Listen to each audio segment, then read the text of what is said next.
Coming up on Fresno State Focus, rising tensions from North Korea, what the Senate met to discuss in a classified meeting at the White House. Plus, President Trump's plans for his 100th day in office. And for the love of baseball, a man who hasn't missed an opening day in 14 years. Fresno State Focus starts now.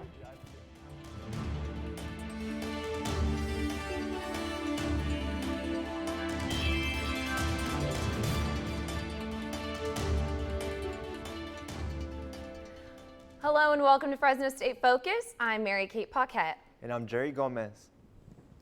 Earlier this afternoon, all 100 senators met at the White House for a classified discussion of North Korea. Senate Majority Leader Mitch McConnell called for the briefing. This comes after increased tensions with North Korea. Yesterday, a U.S. naval sub docked at a South Korean port while North Korea conducted a military drill. President Donald Trump will hold a rally this weekend to mark his first 100 days in office. The White House announced it will be held in Harrisburg, Pennsylvania on Saturday, April 29th.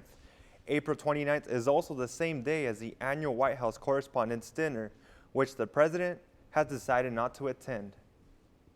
Monday marked the 102nd anniversary of the Armenian Genocide. A remembrance ceremony was held at the campus memorial for the 1.5 million Armenians who were killed in the genocide. Fresno State students and family gathered around the monument to remember the lives that were lost. Peter Dorian says it was special seeing the community come together.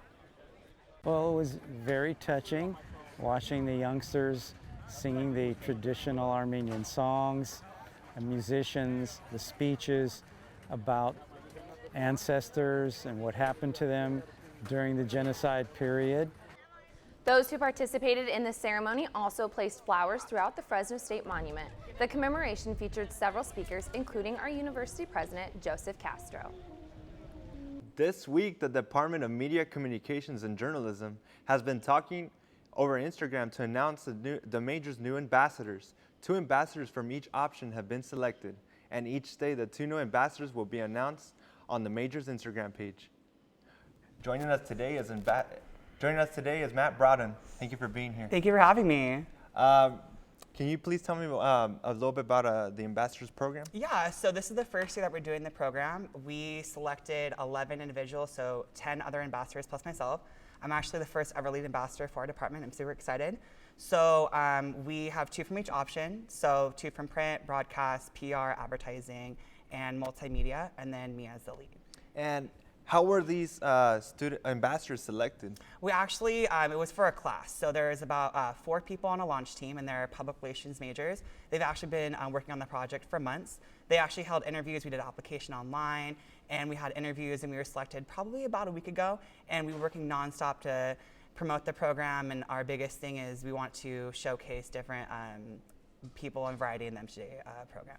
And what is your role as the lead ambassador? So my role as lead ambassador, I'm a broadcast journalism major, so I'm in MCJ, and then I'm a theater arts minor with emphasis in drama. But what I do as the lead ambassador is I kind of oversee the departments. I'm kind of the head in charge of the president, if you may have you. And I actually kind of showcase each option and see why they're important. Without every option that we have, it wouldn't be kind of the MCJ department that we all know and love. So that's what kind of I do. Yeah, and we have the MCJ showcase coming up next week. What is this event about? So the showcase is actually our first kind of thing. We actually, with the showcase, they are doing, it's kind of an event where it's from Wednesday, May 3rd. It's in the North Gym in room 118. Everyone should come out and check it out. And we actually are, it's from 5 to 7, and we are showcasing different works of art through people in the major and their collegiate work over the years. They're also getting awards from Bold, and Boldest.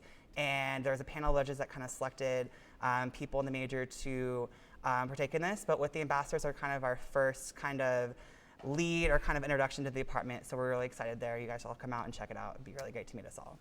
Thank you so much for everything. No problem. Thank you so much for having me. Thank you for being here. We've been talking with MCJ Ambassador Matt Broughton.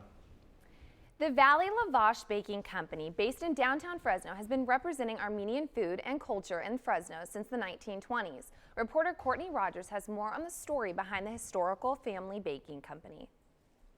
Valley Lavash Baking Company in downtown Fresno has been making lavash and pita bread for the Valley since 1922. The bakery, originally named the California Baking Company, began when founder Gezer Sagatelian moved to Fresno and began baking, using original recipes he developed in Armenia. The bakery was eventually passed on to his daughter Janet, who continued the legacy as CEO and single mother to Agnes Sagatelian. Due to Janet's passing in 2010, Agnes now runs the bakery and, like her mother, is also raising a child on her own. Danielle, my daughter, she's 9, and she is just, my pride and joy, and she's my priority, and so I do whatever I can to make time for her. And but I also have responsibilities here, so I just am very conscientious every day of my time. So I do the things I know I have to do here to keep the business running and going. I do some things outside of work because that's just required, but I try not to extend myself too thin because I do want to be there for her, especially while she's growing up. Agnes possesses the same passion as her mother before her, running the business like a family and taking care of employees to ensure a positive working environment. So being in a smaller business and working with a family, especially like the Sagatelian family, I was very fortunate, and to see her grow and emulate her mother quite a bit. Her mother was very compassionate about the business, and Agnes has kind of taken that right on with her, along with being a very loving person towards her employees also. So there's something to be said about this small business, family business. Although the bakery has adults in charge, daughter Danielle Sagatelian watches her mother and appreciates her family history, in hopes of one day helping run the company. And without these workers and like my mom's grandpa and my nana, this bakery wouldn't be a thing, and we wouldn't even have all these like cool pastries and like all this history and just, yeah. 2017 marks 95 years that the Valley Lavash Baking Company has been here in downtown Fresno. Agnes Sagatelian and her co-workers hope to hit the 100-year mark here soon. Courtney Rodgers, Fresno State Focus. Coming up on Fresno State Focus, a Fresno State mentor helping first-generation college students navigate through college. And it was a really nice day here in the Fresno area. Will it be sunny this weekend? I'll have more coming up. Success. At Fresno State, it's no secret. It's discovering new ways to change our world. It's creating opportunities as diverse as our community itself. It's in the distinction of our graduates as they lead us into the future. Success is no secret at Fresno State.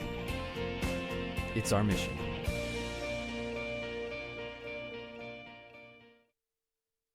This is our Fresno State, forming relationships and learning experiences that last a lifetime, making friends who are like family, learning from professors who treat us like family, and earning a degree to make a better future for our family. Nice. Engaging our alumni generation by generation by generation. This is our Fresno State. Welcome to the family. And welcome back to Fresno State Focus. I'm Ed Marchila with your weather forecast.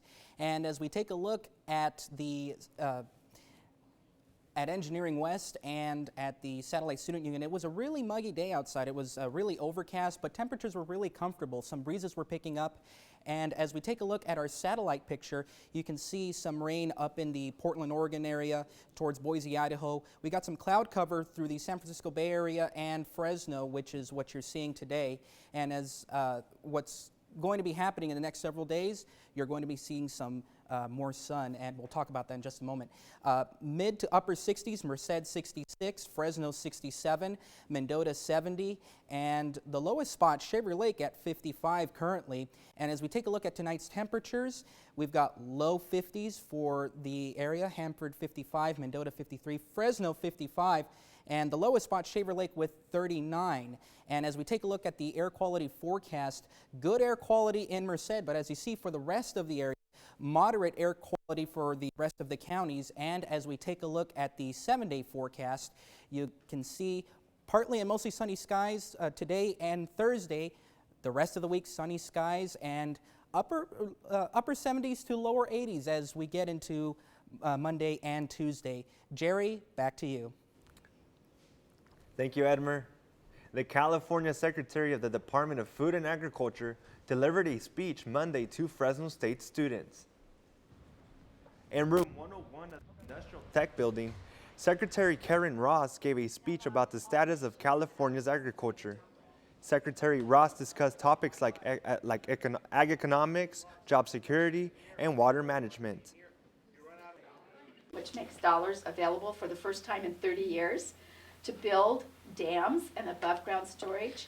But we also know that there's huge opportunities for putting more water underground, and that the capacity to store water is 10 times more than anything that we could build over the next 25 years. In California, and especially in Fresno, agriculture is a huge part of our community. Fresno State has acres of vineyards and crops, and is well known for how big of an impact the university has made on the local ag economy. The Fresno State Renaissance Scholars Program is a program that allows students who need a place to feel welcomed, the environment to thrive. Here to talk with us a little bit more about the program and their upcoming fundraiser is Renaissance Scholar and Volunteer Communications Specialist Kathleen Fagundes.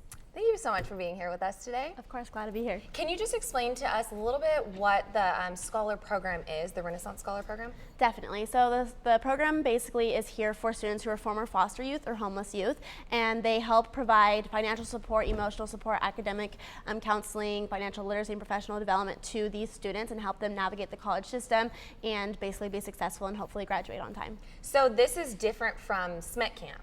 Correct. Those scholars. Right. So the Renaissance Scholars Program is not a scholarship. It's unique to the population for former foster youth and homeless youth. So in order to qualify, you have to be either one of those.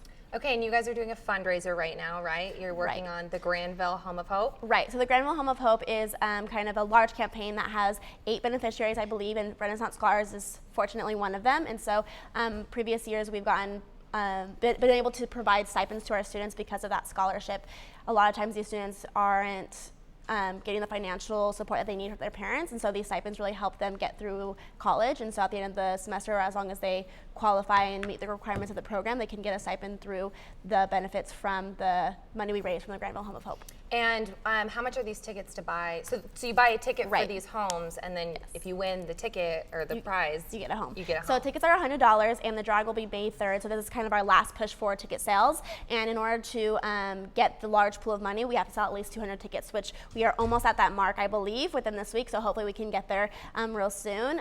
If we get that, then we can get the larger pool. But drawing is May 3rd. Tickets are $100. Main prize is a house, and then there are other prizes such as $100,000 or secondary prizes. So if we want to buy a ticket, where can we do that?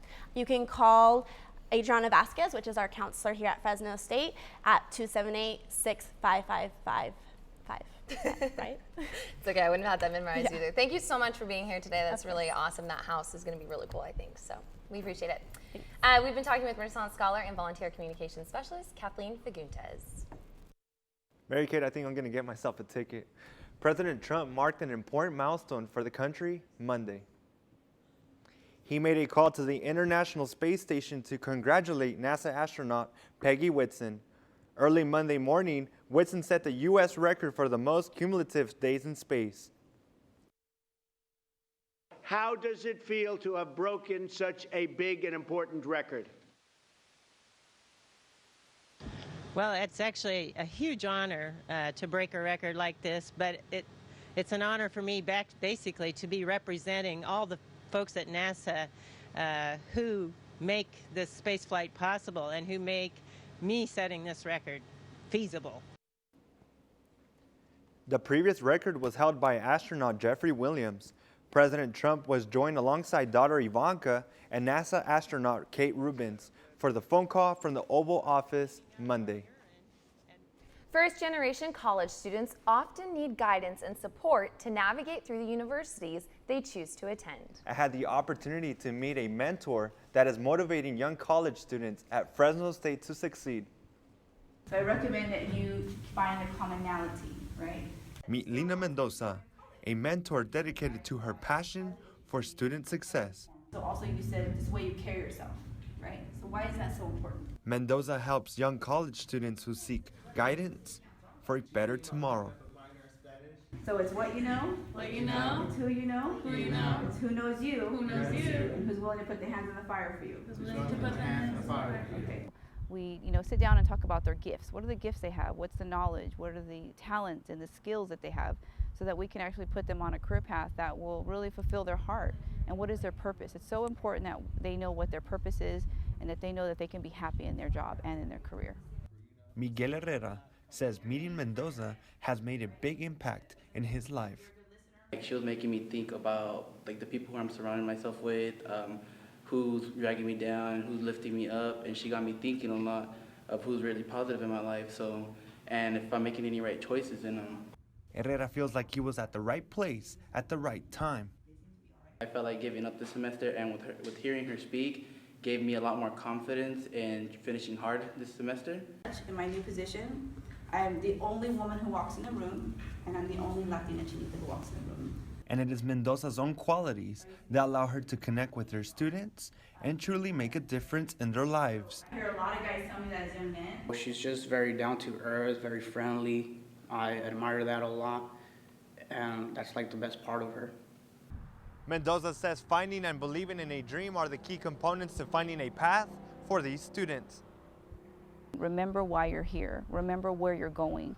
Do not listen to any of those external factors that are negative.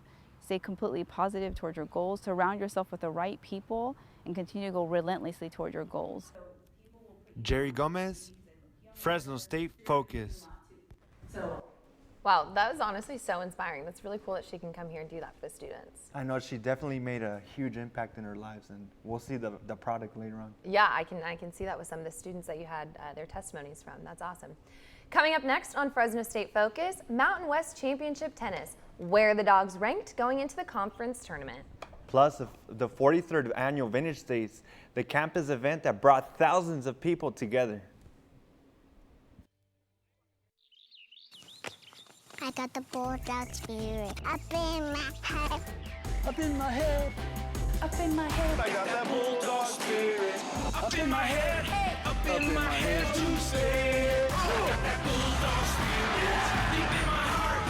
Deep in my heart. Deep in my heart. Got that bulldog spirit. Deep in my heart. Deep in my heart to stay. I got that bulldog spirit. Down in my toes. Down in my toes. Down in my toes, I got that bulldog spirit. Down in my toes, hey! Down in my toes to stay. I got that bulldog spirit. Up in my head, deep in my heart. Down in my toes, I got that bulldog spirit. All over me to stay. I got that bulldog spirit. Deep in my heart. Deep in my heart, deep in my heart. I got that bulldog spirit. Welcome back. I'm Bobby Fallett with your sports report. Former Bulldog and Yankees first-round draft pick Aaron Judge is making headlines in his first full season in the majors. Judge earned the starting right fielder job for the Yankees in spring training and is now leading the team in home runs. He is also third in the American League in slugging percentage, showing off his stuff this past weekend with a monster 460-foot home run against the Pirates. The Fresno State women's tennis team will be competing in the Mountain West Championships starting tomorrow. The Dogs are going into the postseason in Las Vegas with a 14-8 record, earning themselves the number 2 seed. They will take on the winner of the match between number 7 seed Air Force and number 10 seed New Mexico. The championships will wrap up on Sunday. And on Friday, quarterfinal matches begin for the men's tennis team at the Mountain West Championships. The Bulldogs finished the season with a record of 17-12 and will play in Boise, Idaho, entering the championship tournament also as the number 2 seed. The Bulldogs will take on number 7 seed Air Force at noon. You can watch all of the matches on the Mountain West Network. With graduation coming up, many senior student athletes are not only saying goodbye to Fresno State, but also to the sport that they love. Joining us today is a graduating senior swimmer, Kaylee Conlon. Kaylee, thank you so much for joining us. Thanks for having me here. Talk a little bit about how the season went and how did the season go? The season went really well for us. We placed the highest we've ever placed in the Mountain West Championship the whole time I've been here, and actually in our program's history, which was great. And it was actually really cool because at the end of our championship, the last day was when we brought it up like a couple places at the end, and we beat our rivals, San Jose State, so that was really cool. But overall, we've made progressions in the middle of the season and at the end the whole time I've been here, so it's been cool to be a part of it. And there are a lot of events that happen in a swim meet. What do you swim? What do you do? I'm a sprinter, freestyle and backstroke mainly. I've done a little bit of butterfly, but 50 free, 100 free, 100 backstroke, those are the ones I typically stick to. Yeah, and graduating after swimming for 4 years here at Fresno State, what has been your biggest takeaway? Oh my gosh, there's so many of them. I mean, I've appreciated my entire time here as a student athlete. Every year has brought different attributes, I guess. I've learned different things in different years, and being a senior this year, it's definitely been, it's kind of heartbreaking, but it's bittersweet. It's a good thing. Mm-hmm. So I'm just glad I've been a part of it for 4 years fully. So. And for those juniors who are going to become seniors next year, what's one piece of advice that you would like to give them? Don't take it for granted. Everybody always says that, but you don't really experience it until the end, and you're like, dang, it's over. And you just have to take every moment, as it is. Some people are like, oh, I just want to get to the end. Like, it just needs to come faster. This is so hard in the moment. This training is so hard. But you really just need to take it day by day and take it for what it is, because it's over before you know it, really. Yeah. So. Kaylee, thank you so much for being here today. Thank you really for having appreciate me. you coming here. Thank you. Thank you. We've been speaking with Kaylee Conlon, a former swimmer for Fresno State. If you ever go out to the Fresno Grizzlies game, you are bound to run into Richard Halleck. Reporter Kate Paquette has more on the Superfan. It's root for the Grizzlies for superfan Richard Halleck. Halleck's love of baseball goes back to his childhood following the New York Yankees and the Chicago Cubs with his father. But today, he's all about the Fresno Grizzlies. Everybody's got a hang-up. Some people drink or work on cars or do yard work. I just like to sit there and kind of watch baseball. In 2013, Halleck was diagnosed with throat cancer, but even chemo couldn't stop him from cheering for his team on one of his favorite nights of the year. I really felt really drugged down, kind of lightheaded, if you will, and I was there. Halleck has been a season ticket holder for 14 years, never missing an opening night, even when the team played at Fresno State's Biden Field. Crack of the bat, the popcorn, the little kids, it's just fun. I can't put it into words. His love for baseball, according to his fiance, only coming second to his birthday. If you forgot his birthday, you were in deep trouble. So, but baseball, opening day baseball is his second most favorite day. So he has to be at that game, and no matter what. Spending season after season, game after game, sitting in section 112, row 7, seat 7, Halleck was bound to make some lifelong friends along the way. I actually love coming to the games because I meet people like Richard. He's fantastic. For fans like Richard Halleck, the Fresno Grizzlies are not just a baseball team, but a way of life. Kate Paquette, Fresno State Focus. And now here's Tristan Lewis with your entertainment news. Thanks, Bobby. What's up, guys? I'm Tristan Lewis, bringing you your latest entertainment news. A former bachelor has been arrested in Iowa for leaving the scene of a deadly crash. According to Iowa State Patrol, Chris Soules was driving his pickup truck when he rear-ended a tractor that left one person dead. The former reality star could be facing up to 5 years in prison. According to court documents, investigators found alcohol containers at the scene of the accident where they were combing through evidence. He starred on season 19 of The Bachelor 2 years ago. Elton John has canceled his April and May $1 million piano shows in Las Vegas after a bacterial infection made him violently ill. In a Facebook post, the Las Vegas venue said John contracted an unusual bacterial infection during a recent tour of South America. The singer spent 2 nights in ICU of a hospital in the UK, followed by an extended stay. His illness also caused him to cancel an upcoming concert in Bakersfield. Former Olympic athlete and reality TV star Caitlyn Jenner says President Donald Trump made some mistakes on LGBT issues that affected transgender Americans like herself, but she does not regret voting for him. Do you think it was a mistake to vote for Donald Trump? No, not yet, right now. As far as LGBT issues, yes, he's made some mistakes, okay? It's been almost 2 years since Jenner came out as transgender in an interview with ABC's Diane Sawyer. She opened up about her experiences in a new memoir, The Secrets of My Life. Jenner has been bashed for her conservative politics within the transgender community.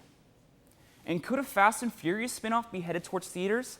Variety reports Universal Pictures is considering exactly that.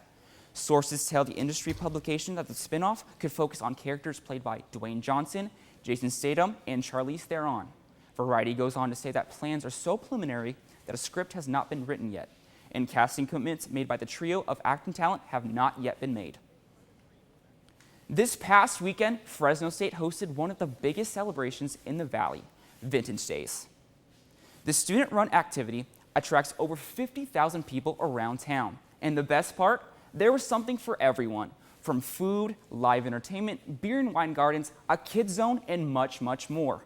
One of the biggest highlights of the event was when Fresno local Tom Tran got down on one knee to ask his girlfriend, Sally Lamb, to marry him. And that's a look at your entertainment news. Back to you, Mary Kate and Jerry. That is so awesome. That was my first time out there this weekend, and it was so fun. I'm sad I missed the proposal, though. That would have been fun to see. As we approach the end of the semester, we take a look at the people who have contributed to Fresno State Focus. Edmar Archila takes a behind-the-scenes look into some of the students who make this program possible. Every week, local viewers have come to know the people who present the news through this very program. But what makes Fresno State Focus possible? And so what kind of reaction do people have? At Sequoia National Park, Tristan Lewis was interviewing a park ranger for his report on grizzly bears in California. Lewis says video journalism was different from other forms of reporting. But it's kind of a new territory for me. I never really did the whole B-roll thing. I never really did the whole just finding your own footage and editing that all together. So it was kind of just a 50-50. I was excited. I definitely had positive vibes going into it. After his interview, Lewis packs up and heads back to Fresno State, where another member of the class is planning the show. Then we have Mary Kate Paquette also anchored and reported for Fresno State Focus. On top of that, part of her experience included some work from behind the camera. Being in this class, I was like, you know what? I want to try as much as I can in different areas, because when you do get into media, sometimes they are like, you know, we need a producer right now, and eventually we can get you into reporting or something. From reporting, writing, or even anchoring, there are many different parts that go into Fresno State Focus. But there is one other part that makes this program possible. Inside the control room, Essence Harris normally controls what is sent to the television screen. But this time around, I need you to make sure. She is learning to direct the show. The fun thing about Fresno State Focus is like, you don't ever learn all the tricks.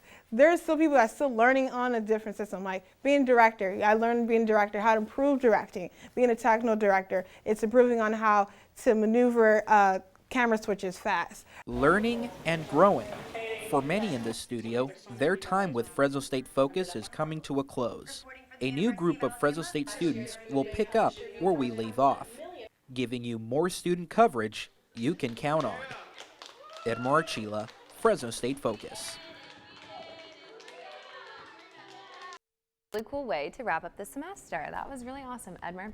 Next week on Fresno State Focus, our newscast will be entirely in Spanish. I will introduce you to two UC Merced soccer players continuing their soccer career at the collegiate level. Plus, a Fresno company spreading messages of positivity across the Central Valley. Thank you for joining us. We'll see you next week.